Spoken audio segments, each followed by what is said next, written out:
Hello મિત્રો, વિડીયોમાં તમારું સ્વાગત છે। આજે વહેલી સવારથી જ રાજ્યભરમાં વરસાદી વાતાવરણ જોવા મળી રહ્યું છે। 2 દિવસના વિરામ બાદ મેઘરાજાએ ફરી ધમાકેદાર બેટિંગ શરૂ કરી છે। તાપીમાં ભારે વરસાદને કારણે નદીઓ ગાંડી તૂર બની છે। ઉપરવાસમાંથી પાણીની આવક થતાં જ અંબિકા નદીએ રૌદ્ર સ્વરૂપ ધારણ કર્યું છે। ધોધમાર વરસાદને કારણે 7 જેટલા ગામોનું સંપર્ક વિહોણ બન્યા છે। પૂરની સ્થિતિ સર્જાતા રસ્તા પર અને લોકોના ઘરમાં પાણી ઘૂસી ગયા છે। અનેક વિસ્તારોમાં જળબંબાકારની સ્થિતિ સર્જાઈ રહી છે।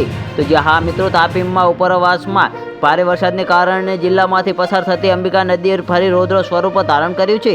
અંબિકા નદીમાં પૂરની સ્થિતિ સર્જાતા ચુનાવાડી ગામે રસ્તા ઉપર તેમજ ઘરોમાં પાણી ઘૂસી ગયા છે। ડોલવણના પદમ ડુંગરી ઇકો ટુરિઝમથી ચુનાવાડી તરફ જતા રસ્તા પર પણ પાણી ફરી વળતા જનજીવન પ્રભાવિત થયું છે। નદીએ રૌદ્ર સ્વરૂપ ધારણ કરતા નવસારી જિલ્લા માટે ચિંતાનો વિષય બન્યો છે।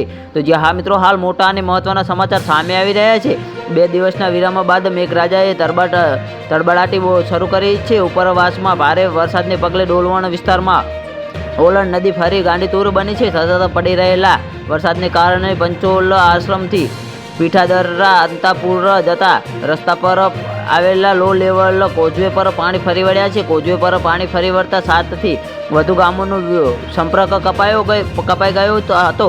તો જ્યાં હા મિત્રો, તાપીના સોનગઢ તાલુકાના અંતરિયાળ વિસ્તારોમાં ધોધમાર વરસાદ થતાં નાની મોટી નદીઓમાં ઘોડાપૂરની સ્થિતિ જોવા મળી રહી છે।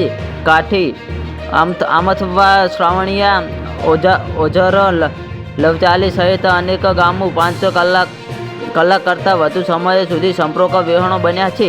વહેલી સવારથી જ વાવાઝોડા અને ગાજવીજ સાથે વરસાદ થતાં અનેક વિસ્તારોમાં જળબંબાકારની સ્થિતિ જોવા મળી રહી છે। તો જ્યાં હા મિત્રો, આ સાથે જ વ્યારાના પૂર્વ પટ્ટીના વિસ્તારોમાં ધોધમાર વરસાદને પગલે નદીઓમાં ઘોડાપૂર જોવા મળી રહ્યું છે। વ્યારાના રાણી આંબા ગામે સ્કૂલ સહિત અનેક ઘરોમાં નદીના પાણી ફરી વળ્યા છે। વહેલી સવારથી જ ધોધમાર વરસાદને કારણે રાણી આંબા જૂથ ગામ પંચાયતના છેવટી સહિતના ગામો સંપર્ક વિહોણો બન્યા છે। વ્યારા તાલુકામાંથી પસાર થતી ઝાંઝરી નદીમાં ઘોડાપૂરની સ્થિતિ જોવા મળી રહી છે। તો જ્યાં હા મિત્રો, આના વિશે તમારું શું કહેવું છે અમારી કોમેન્ટ બોક્સમાં જરૂરથી જણાવજો। અને ચેનલ પર નવા હોય તો ચેનલને સબસ્ક્રાઈબ કરવા ના ભૂલતા। તો વિડીયો પૂરો જોવા બદલ તમારો ખૂબ ખૂબ આભાર।